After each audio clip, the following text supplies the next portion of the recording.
In this tutorial series, you learn how to integrate 3D elements against a background picture. In the first movie of the series, you learn how to match the perspective of the background picture to the 3D camera you are using in the scene. However, you will soon learn that matching the perspective is in a way the easiest part of the process. Once that is done, you need to worry about lighting and materials to ensure a good fit, the default setup being hardly a solution.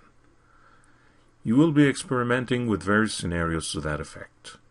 Keep in mind that the perspective matching method shown in this movie uses a tool specific to 3ds Max 2014 and is not available in previous releases. You will be starting with a blank scene, so start or reset 3ds Max. Go to Customize Unit Setup and click on System Unit Setup. Make sure it is set to inches, which is the default setup in 3ds Max. Dismiss the System Unit Setup dialog when done.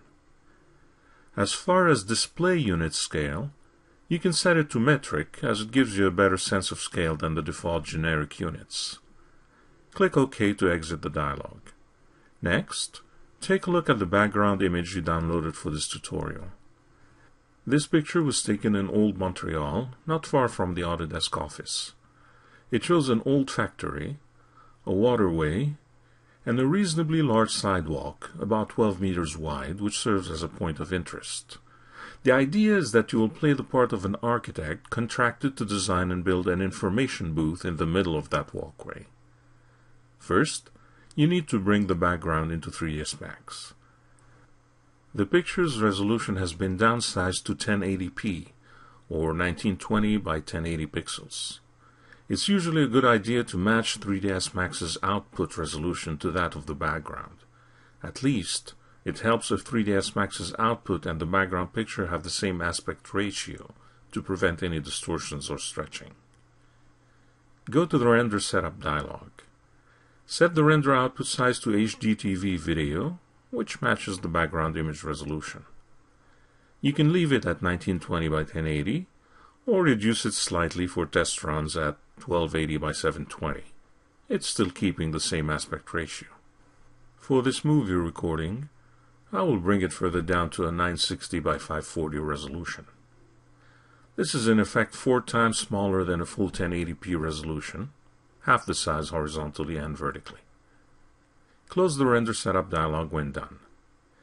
To use the background at render time and also display it in the viewport, here's what you do. Go to Rendering, Environment, or press 8 on the keyboard.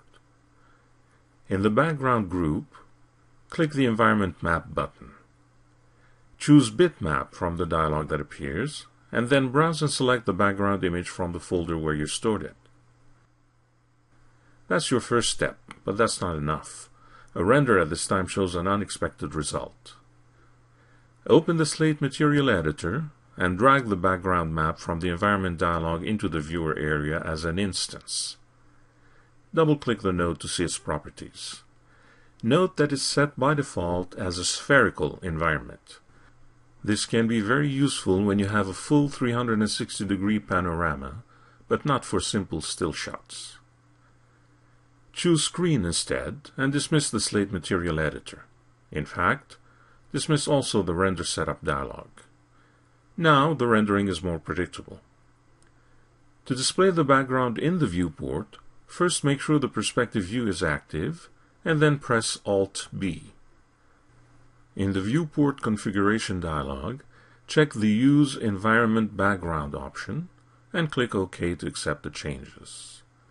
The background appears in the viewport, but depending on your hardware setup, the image may be distorted. To ensure the image appears properly, click the perspective label and choose Show Safe Frames. You may need to refresh the view, so use Alt-W to maximize it and have a better look.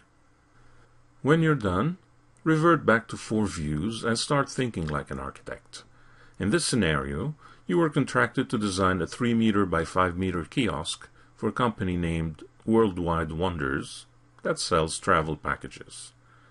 You already designed and built the geometry and saved it to a separate scene, but now you need to merge it into this one. In this case, You know that your kiosk is roughly box-shaped and is 3 meters in length and 5 meters in width. So create a similar box in the top view that will act as a proxy.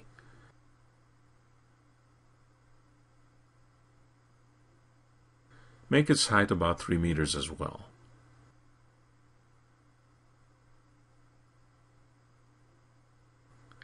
Place the object in the middle of the world at 0, 0, 0. You'll move it later if you need to.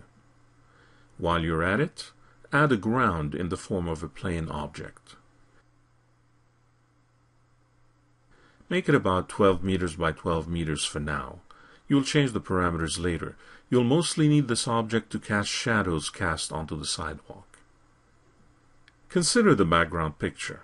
The shot seems to be taken from a 4 o'clock position. In the top view, set a target camera that roughly simulates the same position as in the background. Change the perspective view to see through the lens of the camera you just created. At this point, you could try and manually adjust the camera's position and parameters to match the perspective. Chances are a manual approach will be frustrating and will never be 100% accurate or satisfactory. Instead, you'll use the Perspective Match utility. Remember, you have to have 3ds Max 2014 or newer to use this tool. In order to use the Perspective Match tool, the first rule of thumb is to use a free camera, as a target camera is not compatible with it. So, with the camera selected, go to the Modify panel and ensure it is set to a free camera. Next, make sure the camera view is enabled and maximize it, Alt-W, to see the scene better. Go to the Utilities panel and click the Perspective Match button. In the Perspective Match controls, click the Show Vanishing Lines button. 3 pairs of guidelines appear that indicate 3 direction axes. The idea is to match these guidelines to the background image vanishing lines. As you start adjusting the handles, the perspective starts to shift accordingly.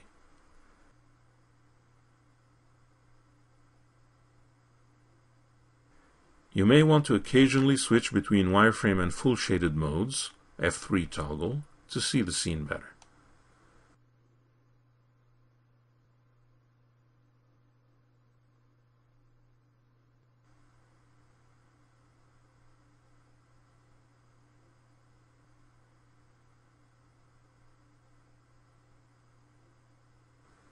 You can also shift the position of the camera using the horizontal, vertical, and distance spinners. While horizontal and vertical are self-explanatory, distance acts like a dolly tool and moves the camera closer or further away from the focus center.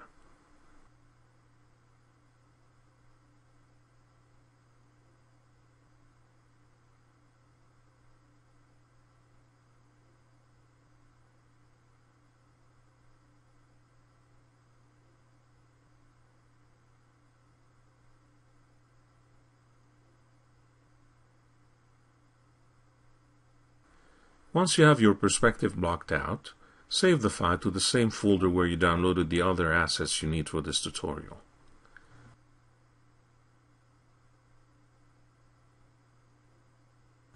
You can now delete the proxy box